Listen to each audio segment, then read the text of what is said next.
The success of Nikola's IPO caused Elon Musk to experience Fomo to the degree to which he had amnesia about production when it comes to the Semi. This is Greg for Teslafaninsight. Thanks for joining us. Wanted to thank our Patreon supporters as well as our subscribers. If you enjoyed the show, please take time to like and subscribe. We're joined today by a 1/24th scale of the Tesla Semi, and we were happy to acquire one to be a part of our show and set going forward. I have some trading buddies that convinced me to not say anything about this until kind of after the stock had a chance to do some running. So basically what happened is that a week ago approximately, there was a situation where Tesla's stock price kind of broke through the 1,000 level after it was announced that China sales had tripled. And those sales numbers were a little bit off only because what had happened was people had decided that they were going to go ahead and delay sales until they were able to get the discount that came on May 1st. So we kind of saw lower sales in April, and then May sales were higher than normal. So we'll see what the real numbers should be in this case. So what we wanted to focus on in today's show is kind of a process that's been going on with Elon that we think is worth noting because it keeps happening and there are a lot of implications to it. So as you know, Tesla has 75% of its patents open. So a bunch of companies, including Nikola, have been using those patents to develop and design products. The core idea behind this was that basically for the last 75 years, most of the new developments in electric vehicles were kind of killed off by the large manufacturers of internal combustion engines, with the goal being to make sure that electric didn't negatively impact their shares or sales of their vehicles. So basically, Elon left those patents open because it helped seed the market where other entities could start developing products. And then as those products sort of hit the market, you'd have a large number of companies that were developing electric vehicles. And this would enable the industry to flourish in the process. So basically, we now enter the realm of sort of strange reactions by Elon to some of these companies entering the market and with fairly decent products. So we noticed a pattern that's been going on for Tesla. The first iteration of this came in the case of the Cybertruck. As you may recall, Rivian had been building up a lot of good press over 5 or 6 months. There was a lot of anticipation about their new vehicle. They were about to start taking deposits on their vehicle. And then all of a sudden, Elon introduced the Cybertruck. So it wasn't necessarily a sort of sudden, here it is, because the product obviously had been in development for quite a while. But it was very interesting because basically, once the Cybertruck was introduced, there are a large number of people who planned to put deposits down for the Rivian that changed their mind. Now, this is actually kind of good news for Tesla, obviously, because they pick up those sales potentially. Kind of bad news for Rivian because all those customers they would have had are now going to Tesla, even if the vehicle's not being produced. Now, I probably survey 30 to 50 Tesla owners a month or so, both on my channel and individually. And I frankly am amazed. Probably half the people I talk to have a deposit on or are waiting for their Cybertruck. And I think it's good that they're going to have a sale of that product, but I also am concerned because, as you know, Tesla just put in a bid. They purchased $5 million in land outside Austin, Texas, and they now have a bid in to actually facilitate the construction of a gigafactory there, likely to build a Cybertruck. So once all the preliminaries are done and they start construction, it's expected it'll take about 2 years for the construction to be completed and then the line built to build that vehicle. So what we've seen a lot of is, I'd say half the people that we've talked to have said, I was on my way to buy a Model Y, but once the Cybertruck came out, I decided to scrap that plan and get on the list. So you have all these Model Ys that I might have sold to people who are now getting the Cybertruck instead. So yes, it prevented Rivian from doing better, but it kind of hurts Tesla's sales, at least in the short term, because there are all these folks now waiting for that vehicle. The next iteration of this that we thought was rather interesting was what happened when the folks at Porsche Audi introduced the Taycan. As you know, as a way to establish its performance credentials, they actually took it to what's called the Nürburgring, which is a famous racetrack in Germany. They turned in some really great times there, and very soon after those times were being announced, etc., and the discussion of them being a Tesla killer, Elon informed us that he was actually sending several cars, 4 or 5 cars, along with a portable charging facility to the Nürburgring to make sure that Tesla established sort of the electric car record for that track.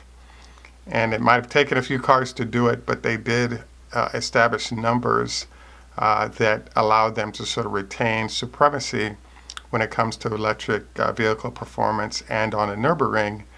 And it's kind of interesting because the iteration of the Model S that was presented there has 3 motors, really cool tail fin that sort of changes up the whole setup of the car. And we haven't seen any on the road, and it seems as though this may be a vehicle in development that may be a year or 2 away, even though Elon kind of rushed it out to public view once the Taycan was seen in action. So might this have affected, what's going on with the Taycan? Maybe, maybe not. But we think that it's another example of FOMO, or fear of missing out, by Tesla. And therefore, Elon sort of whipped it out there, got it around the track at high speeds with his team, and sort of retains his performance crown in the process. So the third iteration of this that we wanted to cover, and there are probably many more, is kind of what's going on with the semi-truck. It turns out that Nikola's IPO caught a lot of people by surprise as it elevated in price. And now we have a situation where the suggestion is that Nikola could be a legitimate competitor to Tesla. And, I guess that's possible, but the challenge, as we'll note here, is that Nikola is trying to accomplish competing with Tesla using hydrogen trucks. And that's really hard. And the reason is that you actually have to use electricity to produce those trucks. So one of the many how Nikola doesn't work stories is their CEO pointing out that in the short-term trucking, electric has the advantage over hydrogen. When it comes to long-term trucking, the advantage goes to hydrogen. And so I thought it was kind of interesting because Elon obviously pointed out that 250 miles of range to and from a distribution facility is the primary focus of the trucks with the day cab that they're actually doing currently. So I thought this was kind of an interesting circumstance because, Elon did what I think is a very creative move. As we all know, he's not allowed to tweet things that the company can't execute immediately or is not doing. Otherwise, there's deep trouble with the SEC. So in this case, what he chose to do was to send a letter to his head of production and indicate to them that we're full speed in production now in terms of getting the semi out. Now, this created a very interesting thing with the stock because everyone knew what the Chinese sales were doing and how that might impact the stock, and that had pushed it to about 1,000. With Elon announcing the start of production of the semi sort of surreptitiously, this also introduced the prospect for analysts where they would have to go back and revise their numbers to include, well, what if the semi-truck begins production and now we have to account for those numbers in the forecasted sales profit and therefore hit the stock price as well. So again, Elon did this very creatively because he did it in an internal memo that he knew would be leaked. And once that information got out, all of a sudden the stock price jumped an extra 20 or 25 points as a result. So this brings up an interesting, why we call this Fomo amnesia by Elon. So one of the other elements of what's been pointed out on numerous occasions is the drivetrain and the battery packs are all set to go in Reno for this vehicle. But the amnesia we're referencing is the fact that the truck plant hasn't been built yet. So it's a little hard to pump out and go to full production if you actually don't have the factory built yet. So as we all know, Elon has made a point of, he has done things in tents before, so that's a possibility. But in general, the reason that he bought Grohmann Engineering in Germany was to help facilitate state-of-the-art manufacturing facilities for all the vehicles that Tesla produces. So it's our estimate that no, Tesla won't be doing hand builds of the vehicle in Los Angeles at the design center or in Fremont near the plant, because it doesn't, one-off hand builds don't allow scale manufacturing, and that's really expensive in terms of manpower to do a vehicle of this size, by hand. I suppose it's possible because the number of moving parts is quite low, so in theory, this is a possibility. But, if we look at some of the production lines for regular trucks from MAN and some of the other sort of plants we can get video of, it does make sense to put this thing down a production line with people working on it, even if it works more slowly than we would see with automobiles moving down that line. And it also introduces the ability to, with the regimentation, position and install robots, etc. So I believe they could go to a nice production by hand, but I really don't see it. So this brings us to the argument that given that Elon forgot that they don't have a factory yet, it's very difficult for them to actually go to full production. And this is why we assess this as Elon experiencing FOMO, or fear of missing out. So, I think it's great that Tesla has seeded the market in this fashion. I also think it's fascinating watching the battle between Tesla and Nikola, because the Nikola CEO has sort of come out and made a lot of assertions that have supported the stock price accelerating to where it's at. All of our Nikola shows have drawn a huge number of viewers, and we appreciate you guys doing so. And we intend to sort of, perhaps once a week, once every other week, get a chance to dig through some of the information that's coming out on Nikola to better understand sort of where they are and why the stock price is at the levels it's at. As we all know, it's still one of the most talked about stocks because of the fact that they have no revenue, no profit, and really no products out there other than prototypes that are being built from what he says in Germany. And then, sort of everybody's lovingly reviewing them. As I was reviewing the data, I'm really looking forward to our next Nikola show, which we plan in about 5 days. The one point that I did want to bring up is Nikola had indicated that this is a ground-up build for the hydrogen vehicles, or hydrogen trucks. And the CEO of Nikola had indicated that Toyota is really not a factor because they're not doing ground-up builds. And it turns out that Toyota, in fact, is doing ground-up builds of hydrogen vehicles and has more than 10,000 miles of work in drayage in Los Angeles on those vehicles that they produced. And so, I really think it goes to the great marketing by the folks at Nikola to actually snag sales and a long-term commitment of $800 million worth of vehicles to Budweiser to move beer, because they actually don't have any working prototypes that are out there working in the marketplace. And so it's kind of stunning to see Anheuser choose to partner with them, given that Toyota actually has the vehicle running online. They have hydrogen facilities both for cars and trucks up and running and ready to sort of fully test the theories, which is at this point, because you don't have any build out of what Nikola is supposed to do, only Toyota's sort of implementation of hydrogen in trucks can really be relied upon as something you could take a look at aggressively. So we really look forward to doing more on this. In general, this show is focused on the fact that Elon was pushed because of Fomo into announcing full production at a facility that doesn't exist yet. But it really shows that he aggressively wants to win, and which is good.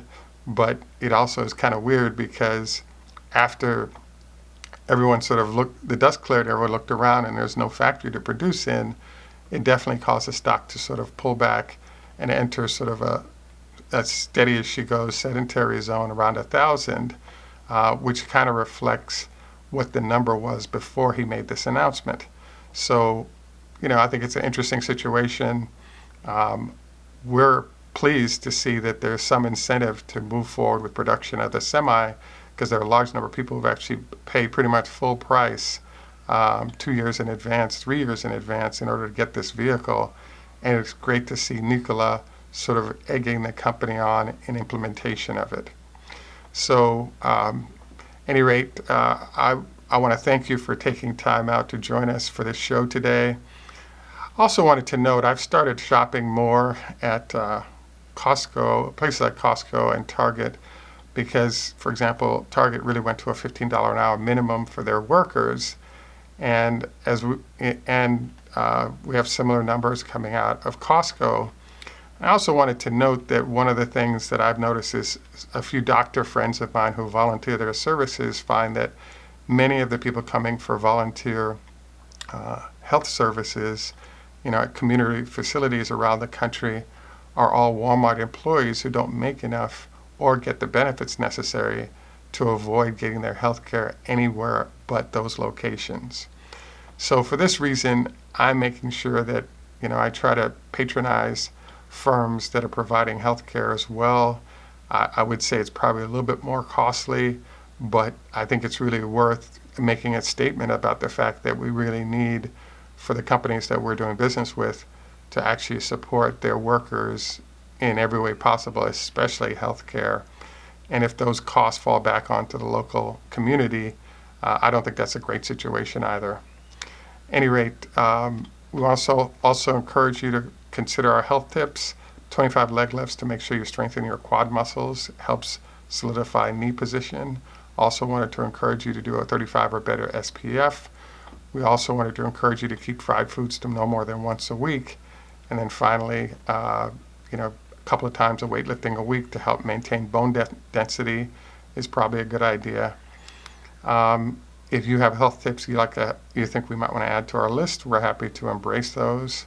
By the way, the 5-2 diet also comes to mind as something to consider when it comes to maybe adding some fasting to your process. At any rate, I wanted to say again, thanks for joining us. Don't forget to like and subscribe. This is Greg for Teslafaninsight. Tschüss, mach's gut. German, au revoir. French, lehitrot. Hebrew, choda hafez. Farsi, hey do. Swedish, tada isvice, hello in Russian. Ni hao ma, hello in Chinese. And in Jamaica, we say, enough respect, walk good man. Thanks for joining us. We look forward to your comments. Have a great day, and bye for now.